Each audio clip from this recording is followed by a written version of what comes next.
right, so again, I'm very happy today. We're asking the public about the end of the pandemic, and this is located by the First Aid Responding Services. And who do I have the pleasure of speaking to? Wendell, and how old are you? 52. 52. And thank God you have made it through the pandemic. Praise the Lord. Did you test positive? Have you been tested positive to COVID-19? No, I never tested positive, but I got the vaccine. I got both vaccines. So you do believe in the vaccine? Yes, I do. Some people do have inclinations to it, whether it's a religious reason or a personal reason. Right. How do you feel about that?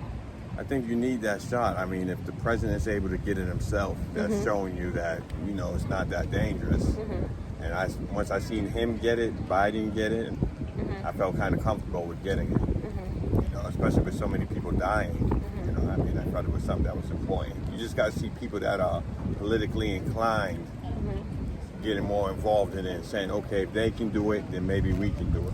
Okay, good. And I like how you say it. I like how you said that, politically inclined. Right. So, pretty much, do you think that coronavirus was a political disease, or you think the whole pandemic was political, or was it more health related, or was it politics?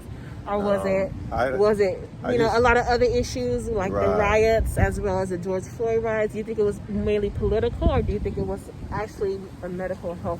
I think it was a medical thing that came out of China, out of the China labs. I don't think it came from animals, because they just had to talk about that recently on one of the television programs. I just think it's something that either escaped from their lab. I want to see you. There you go. There you go. Yeah. I think it just, it was man-made. That's what I was trying to say. I think it was man-made. So there's no proof of that, though. There's no proof. Right. But this 500, almost more than 500,000 people have died in the United States from the pandemic, as well as over 1 million to 1.5 million people all around the world. Yeah. Now, you think it was man-made, okay, but that's just a guess. That's just a guess. But you think that because in the medical community, COVID-2 SARS has been existed in the healthcare, in the medical community for a long time. Okay. Have you heard about that? No, I did not know. And it was dormant in the medical community for over 20, 30 years, according to the World Health Organization reports. But now it finally came into existence in the community through exposure from places like Wuhan, China. Right. Wuhan, China, which has, of course, travelers coming in and out of the country, as well as places like China, India, and other parts of the world, okay? Right. As well as third world countries and other countries that do not have as many resources.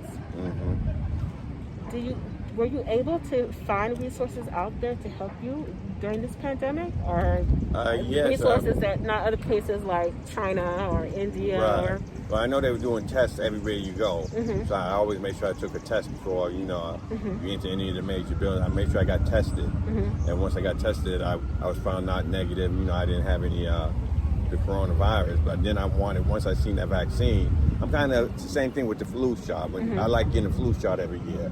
I like being healthy as possible. So once I seen something that was coming that could fight this, I wanted to get as quick as possible. I didn't want to get sick. Good. So you're healthy today. Right. And how old are you again? I'm 52. You're 52 and you're employable. Yes, I am. Praise the Lord. Have you? Come into my shop. Okay. Stand back. I want to see you. I want to see you both side by side. Right. So you're 52 years old. Yes. You're healthy. Yes. You're employable. Yes. Have you been employed throughout this whole 2 years of the pandemic? I was working at Home Depot, the 9 to 6 o'clock in the morning shift, 9 at night to 6 in the morning shift. Were you furloughed? Yeah. I had no problem with that, but it was just hectic all around. It was hectic for everybody all around. That's the mask, and even now I still keep my mask with me. And I don't know. It's just very hectic. It's annoying at sometimes because you don't know exactly what you want to do or how you want to do it. You know what I mean?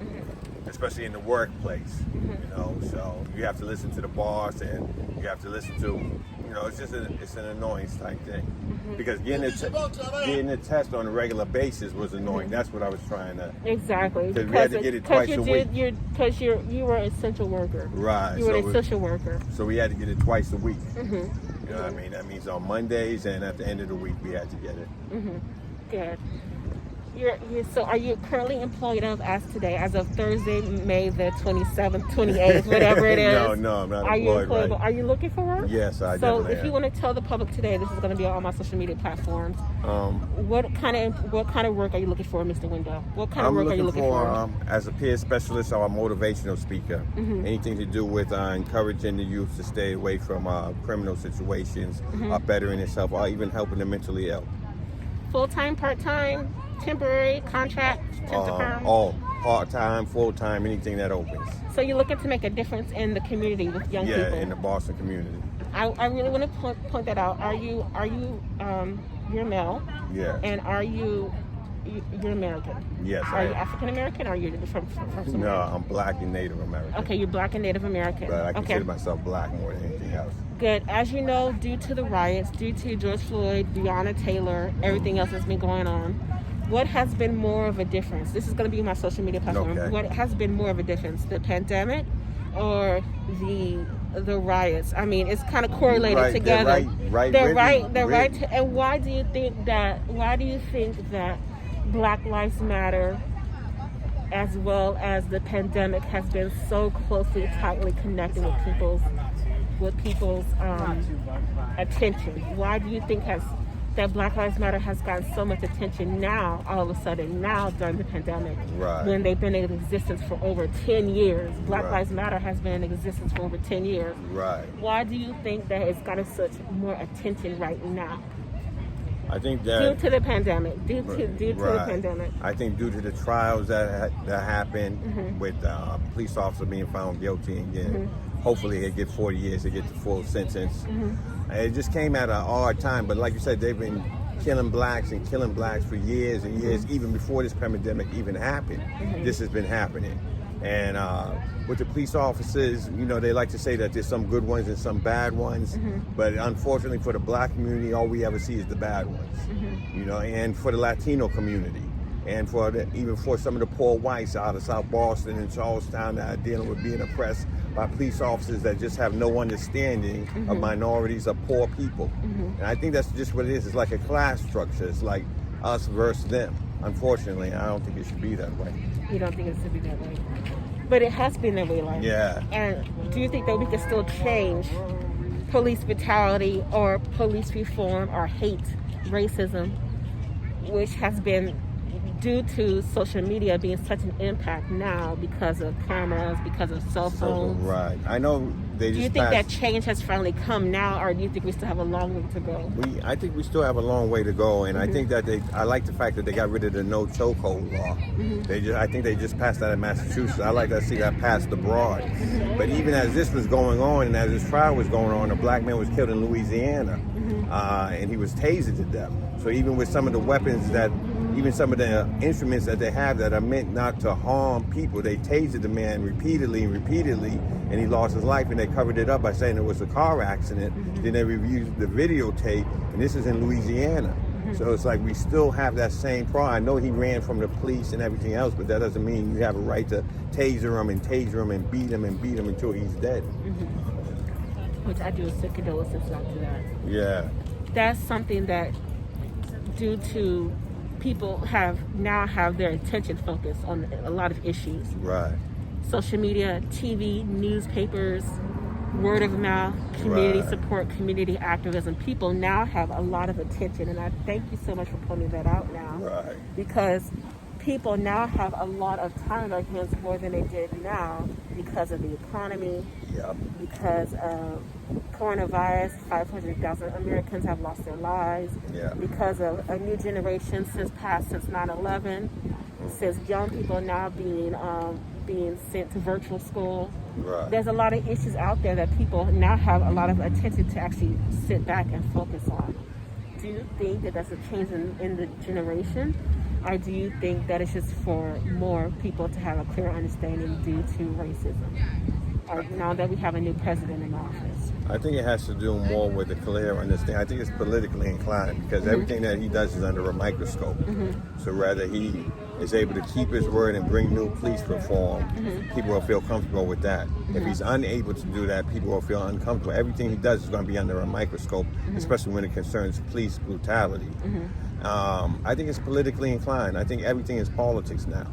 You know, I mean, if it doesn't make the news, no one really seems to care about it. If it doesn't make the 6 o'clock news, no one really seems to care about it. The homeless situation that we have here, the people that are suffering with disease, those are the first ones on the front line to suffer from the coronavirus and the things like that, or the homeless and things like that. So it seems like it has a lot to do with our poor people. I always thought it was a class structure, the haves and the have-nots. And the more politically inclined you are, the more politically connected you are, the more concern that people seem to show towards your situation. But I want you my line of sight people to see your face. Right. So young people, not necessarily you have to be politically inclined, because one person can't do everything by themselves. Exactly. Not necessarily politics. As you know, Marjorie Greene, one of the supporters for our last administration in office, Trump. Right. One person can't do everything by themselves. And right. It wasn't just one person that brought attention to George Floyd. It was everybody as a community, white, black, Latinos, Native Americans, as well as the indigenous people came together. Their issues were heard. The Latino community came together. Their issues were heard. The issues were heard in the medical community. The issues were heard and what's going on, the climate change. Their issues are heard. A lot of people's issues are heard. Before we leave today, what is something that you want to tell the public today, that you want people to know about the pandemic, about Black Lives Matter, police reform? What is something that you want to tell the public today? Just speak it out here, because it's not going to be on TV, but I'll tag WCVB. I'll try to email them this feed somehow, because I don't know how to get this to the media. I don't know, because I'm still learning how to be professional. But that's good. That's a good way to start. That's a good beginning. What is the issue that you want people to focus on? You know, right now dealing with everything, because the pandemic has taught us everything. So what is one issue? I would like to say that as far as Black Lives Matter and the pandemic that we're facing with the coronavirus, I would like to ask everybody just to take it seriously. Take it seriously and take your health seriously and take the rights of other people seriously as well. Okay, good. Well, thank you so much. Okay, before we leave today, I want to point that out, because he is not the only person that has actually said that today. You are actually the second person that I have interviewed face to face, eye to eye, that has saying, please take this serious. The pandemic is not over. No. We still have a lot to learn. Get vaccinated or talk to your healthcare provider, and to just please take this very seriously. Okay? All right. Thank you, Mr. Wendell. God bless you. You got my business card? Thank you so much. I'd love to see you on TV one day. All right. Okay. So again, we had a great conversation today with Wendell about taking the pandemic seriously. There still is a lot of issues to learn, as well as to get out there and pretty much focus on how you and your life can make an impact in your community. Wherever you're from, wherever you're coming from in the world, we still have a lot to do, and to get out there and pretty much do what we can as a community. Black, Latino, indigenous, wherever you're coming from, whatever economic, whatever social reasons you have to come from, let us be this pandemic a time for us to focus on what needs to be addressed and concerns for the people that continue to still continue to lose their lives due to the pandemic COVID-19, as well as other issues out there that need more focus. All right?